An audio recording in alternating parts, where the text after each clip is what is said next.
राधे राधे गुरुजी। हाँ, जीवन में सबसे ज्यादा जरूरी क्या होता है? कहाँ से बोल रहे हैं? अच्छा, सबसे ज्यादा जरूरी क्या होता है? यदि कोई प्यासा है तो उसको पानी की जरूरत है, मतलब भूखा जैसे है तो भोजन की जरूरत है। वो नहीं, वो तो है। हाँ, जैसे संसारिक ये तो है, जैसे जीवन में जैसे भक्ति ये तो ज्यादा जरूरी है ना। हाँ। भजन ज्यादा जरूरी हाँ। है। और कहते भी है कि मतलब ठाकुर जी से कोई ना कोई अपना एक संबंध होना चाहिए। हाँ। है ना। ठाकुर जी से संबंध वो तो हमारा सच्चा है, वो जन्मों जन्म का है, वो पहले था और है, आगे भी रहेगा। बीच में तो जो परिवार वाले मिलते हैं उनका कब मिलना कब बिछड़ना ये तो बस एक माया का खेल है। सही है ना। लेकिन यदि जब हम सभी लोग कहते हैं कि ठाकुर जी से कोई ना कोई अपना एक रिश्ता होना चाहिए, तो मैं अपने ठाकुर को अपना पति मानती हूँ, क्योंकि अब मेरा मन पूर्ण रूप से समर्पण हो चुका है। लेकिन फिर भी परिवार वाले अब सोचते हैं कि किसी और परिवार से रिश्ता जोड़ दिया जाए, तो मुझसे नहीं हो पाता है। मतलब जैसे कि अब ऐसा लगता है कि मुझे किसी बंधन में जानबूझकर बांधा जा रहा है, इससे मैं छोड़कर मतलब अपने ठाकुर के पूर्ण रूप से चरणों में समर्पित हो गई हूँ। तो क्या ये मेरा उचित है या अनुचित है? आपका मन विवाह करने का नहीं है? बिल्कुल नहीं है। बेटा आप बैठ जाओ, आगे वाले काहे खड़े हो गए छोरा? परिवार वाले बोलो बोलो। लेकिन परिवार वाले सोचते हैं कि नहीं मैं शादी के बंधन में बंध जाऊं। आपकी माता जी क्या कहती हैं? माता जी आपके विचार से सहमत हैं? कोई मेरे विचार से सहमत नहीं है। सब सोचते हैं कि मैं संसार के बंधन में बंध जाऊं, और मैं गुरुदेव सत्य कहती हूँ। कितनी उम्र है आपकी? 25 वर्ष। और मैं किसी भी तरह से संसार से नहीं जुड़ना चाहती हूँ। मैं पूर्ण रूप से अपने गोविंद को, अपने ठाकुर को अपना ली हूँ। कहाँ रहते हो आप? मैं तो गांव बनारस में, बनारस से आगे है आजमगढ़ गांव में रहती हूँ, इधर यूपी पे हूँ। तो विवाह नहीं करना माता पिता कहते हैं, विवाह करो। परिवार वाले बिल्कुल इस बात को मानने के लिए ही तैयार नहीं। वो सोचते क्या भगवान से कोई शादी करता है, भगवान को कोई पति मानता है? अरे ऐसे ही घर जा, तू शादी कर, अपने परिवार में देखते रहना, उधर ही सब कुछ कर लेना, ये सब ढोंग मत कर। लेकिन मेरी हृदय की बात को वो लोग नहीं समझ सकते हैं, और ना मैं कैसे समझाऊँ, वो लोग समझने को तैयार नहीं है। और मेरा हृदय संसार को स्वीकार ही नहीं करता है, किंचित मात्र नहीं स्वीकार करता है। इससे मैं सोचती हूँ मैं शरीर त्याग दूंगी, लेकिन किसी भी संसार के बंधन में नहीं बन सकती। नहीं, शरीर त्याग देना वो तो त्यागना ही पड़ेगा अंत में अपने को, लेकिन हाँ। जानबूझकर यदि त्यागा जाएगा तो वो अपराध हो जाएगा। वही चीज है। तो अब संसार घर वाले यही सोचते हैं कि नहीं मैं संसार से जुड़ जाऊं, बंधन में बन जाऊं, इसके लिए यहाँ से वहाँ शादी कर दूं, ये कर दूं, वो कर दूं। लेकिन मेरा चित्त तो नहीं गृहस्थ बेटा बुरा तो नहीं है? नहीं, गृहस्थ का बुरा मैं बात नहीं कर रही, लेकिन गृहस्थ के लिए मन चाहिए। लेकिन हमारा मन नहीं है ना। सही। बिना मन का गृहस्थ नहीं चल सकता गुरुदेव। सही है। अगर जिससे भी रिश्ता जुड़ेगा तो उसको तो मन देना पड़ेगा ना।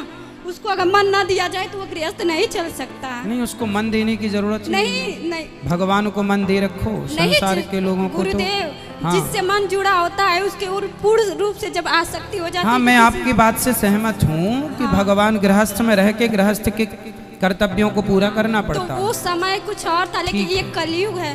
कलयुग में हम सोचे कि हमारे अनुरूप कोई रहे, तो वो नहीं, क्योंकि वो सामने वाला पता नहीं वैसा। अच्छा, आपके अनुकूल यदि कोई पुरुष मिल जाए तो आप विवाह कर लेंगे? नहीं, कदापि नहीं कर सकती गुरुदेव। आपकी तरह भक्त मिल जाए तो?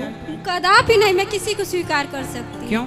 नहीं, मेरे ठाकुर के अलावा मेरे हृदय में किसी की जरूरत नहीं है। मैं कदापि नहीं सोचती कि मेरे हृदय में मेरे ठाकुर के अलावा कोई अन्य आए कि मैं इससे कहूँ कि ये मेरा है।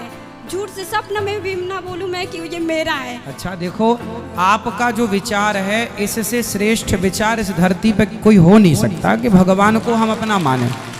इससे श्रेष्ठ कुछ नहीं है, ये तो सही है। पर अब संसार के लोगों को भी आपको समझाना पड़ेगा, माँ को, पिता को। अब आपका भाई, आपकी बहन, आपकी माँ, वो भी दुखी ना हो, उनको कुछ समझाओ।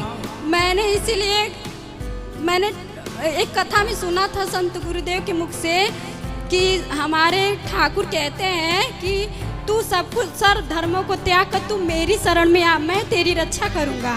हाँ, भगवान गीता में कहते हैं सर्वधर्मान परित्यज्य माम एकम शरणम मैं व्रज। तेरी रक्षा करूंगा।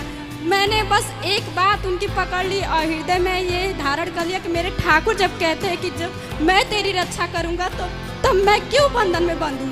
ये संसार तो बस माया के खेल है। ये परिवार वाले आज है कल नहीं रहेंगे। चलो, आपकी बात से मैं सहमत हूँ, पर एक छोटा सा प्रश्न मेरा आपसे ये है कि चलो आज तो आपके मन में गोविंद है और आपके मन में कोई किसी पुरुष का स्थान नहीं है, हमेशा आपकी साधना ऐसी चले, पर आज नहीं, आज के 5 साल बाद 10 साल बाद कभी यदि मन ऐसा हुआ, क्योंकि मन देखो, मन स्थिर नहीं हो पाता।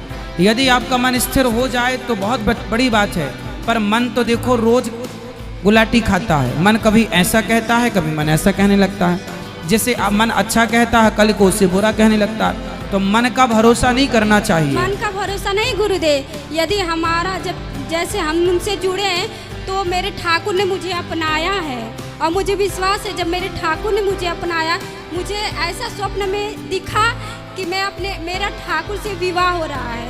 मैंने ऐसा जब तो मैं आप माला किनकी जपते हैं? हाँ, माला किनके नाम की जपते हैं? नारायण। आप ही मेरे गुरु है ना, मैंने आपसे ही दीक्षा लिया है। 1 साल पहले मैं आई थी तो जो मंत्र दिया गया है उसका जाप करते उसका हैं? जाप करती हूँ। तो मैं मंत्र जाप करते समय एक दिन भाव में डूबी थी, तो आपके मुख से मैंने सुना था कि मतलब ठाकुर को कोई ना कोई रिश्ता जरूर होना चाहिए। तो मैं मन में भाव विचार करती थी, मैं ठाकुर को क्या मानूं क्या मानूं। एक दिन मैं जब भजन करने बैठी थी तो मेरे भाव में ऐसा भाव हुआ कि मेरा विवाह मेरे ठाकुर से हो रहा है। अब वो धीरे धीरे वो रिश्ता, मुझे लगा ऐसा नहीं है, लेकिन जब मैं उस रिश्ते को धीरे धीरे महसूस करने लगी, ठाकुर ने मुझे मतलब उस चीज़ का अनुभव कराने लगे कि देख तू मेरी है, तू मेरी है, तू संसार में नहीं पड़ सकती। कहीं मतलब मैं जब भी संसार में जाती थी या कहीं भी कोई रिश्ता दिखा जाता था तो वो काट देते थे, या कुछ ना कुछ ऐसी बात हो जाती या सामने वाला हट जाता था। हजारों रिश्ते आए किसी न किसी वजह से। तो मैं समझती थी ये क्या है, क्यों ऐसा हो रहा है। फिर मुझे धीरे धीरे ठाकुर ने खुद अनुभव कराया कि तू मेरी है, तू मत संसार में पढ़। मैंने फिर संत गुरुदेव के प्रेमानंद महाराज जी हैं, उनका सत्संग सुनने लगी। फिर मुझे समझ में आया, फिर मुझे लगा कि हाँ ये ठाकुर की बात है। जब मैं उनके रास्ते पे चलने लगी तो मुझे खुद वो अनुभव कराने लगे कि देख मैं तेरा हूँ, तेरा कोई नहीं है। इसलिए और फिर मैं उनकी सत्संग भी सुनती हूँ और मैंने घर त्याग दिया है, छोड़ दिया सब कुछ, और मैं बस अपने ठाकुर के भरोसे हूँ। इतना दिन हो गया, 8 महीने हो गया, लेकिन मेरे ठाकुर मुझे हर पल संभाल रहे हैं, हर पल हर तो रहते कहाँ हैं आप? घर पे रहते हैं कि कहीं और रहते हैं? घर पे तो नहीं रहते। मैं कहाँ रहते हैं? मैं वृंदावन में ही रहती हूँ। तो वृंदावन में अकेले रहते हैं, किसी के साथ रहते हैं? नहीं, कोई निश्चित नहीं है कहीं पे भी। अभी ठाकुर जी मुझे जहाँ पे रख देते हैं वहाँ पे रह लेती हूँ। बेटा पर देखो आपकी भावना अच्छी है, मन पवित्र है, सब कुछ अच्छा है आपका, आप में कोई कमी नहीं है। भगवान आपको स्वीकार कर चुके हैं, आपने उन्हें स्वीकार किया, ये सब कुछ अच्छा है। भक्ति के पथ पर ईश्वर का अनुभव हो जाना ये बड़ी बात है, आपको हो चुका, ये अच्छी बात है। संतों का संग मिला आपको, आपने मंत्र का जाप किया, आप श्रेष्ठ हैं अपनी जगह। फिर भी ये जमाना बड़ा जालिम है, खुले में कहाँ रहेंगे आप, स्त्री हैं। नहीं गुरुजी, थोड़ा सा आपको अपनी सुरक्षा के लिए तो आपको कोई स्थान जहाँ बहुत सारी स्त्रियाँ रहती हों, लड़कियाँ रहती हों, वैसा यदि आप चुन लो। आप अकेले फुटपाथ पे ना सो जाना, आप अकेले ना रहना कहीं। मैं गुरुजी कभी कभी भय मतलब मन में ऐसा लगता कि नहीं, रक्षक तो भगवान है, रक्षक तो भगवान है। द्रौपदी की लाज बचाई, रक्षक थे, फिर भी लुटी ना लाज, फिर भी लाज लुटी ना। उन्होंने पुकारा ही नहीं ना। हाँ, तो द्रौपदी की लाज लुटी, फिर भगवान ने पुकारा। तो हमें ये मैसेज है कि हम ऐसा काम ना करें कि वो स्थिति उत्पन्न हो, इसलिए हम थोड़ा सिक्योर रहें।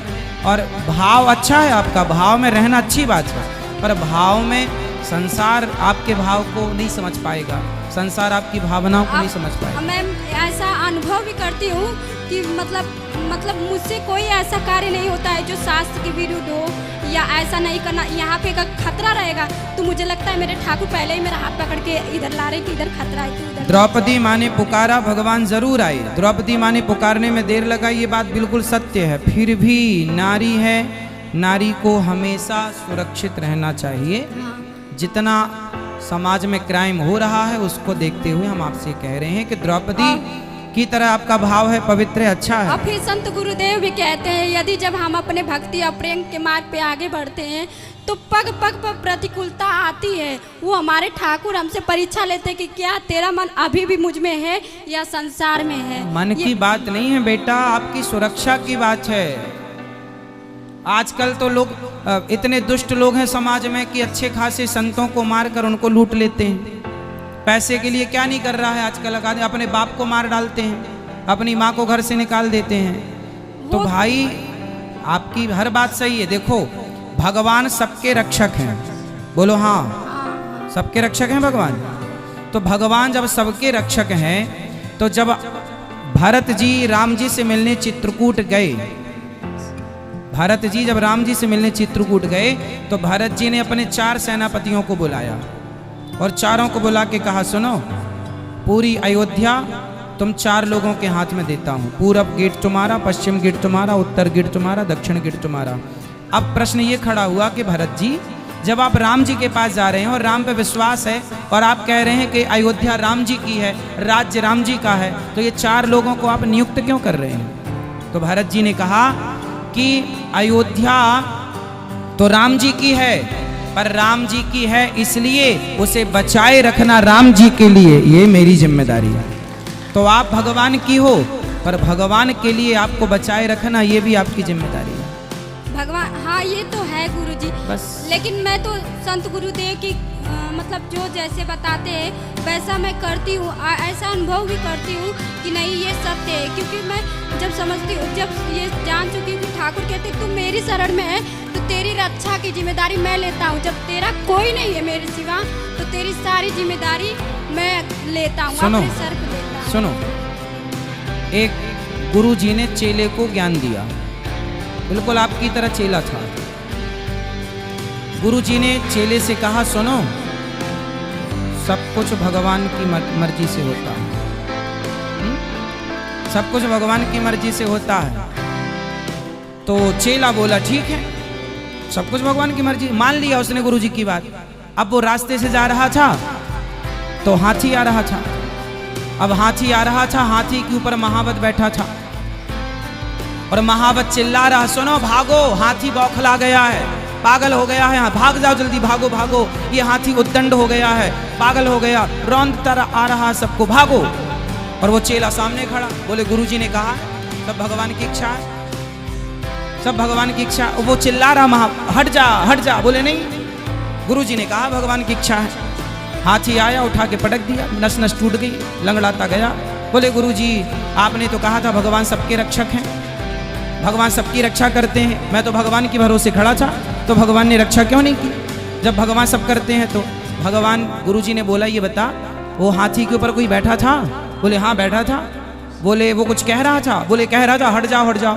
गुरुजी ने कहा कि यदि सब भगवान की इच्छा से हो रहा है तो वो महावत भी भगवान की इच्छा से ही कह रहा था कि बेटा हट जा, वो भगवान की आज्ञा थी, हट जा। तो आपको जो हम समझा रहे हैं ये भगवान की आज्ञा है कि सुरक्षित रहो। हाँ ये तो है, सुरक्षित तो हाँ। वैसे कोई भी अपनी सुरक्षा स्वयं नहीं करता सकता, सुरक्षा करने वाले तो हमारे ठाकुर ही है।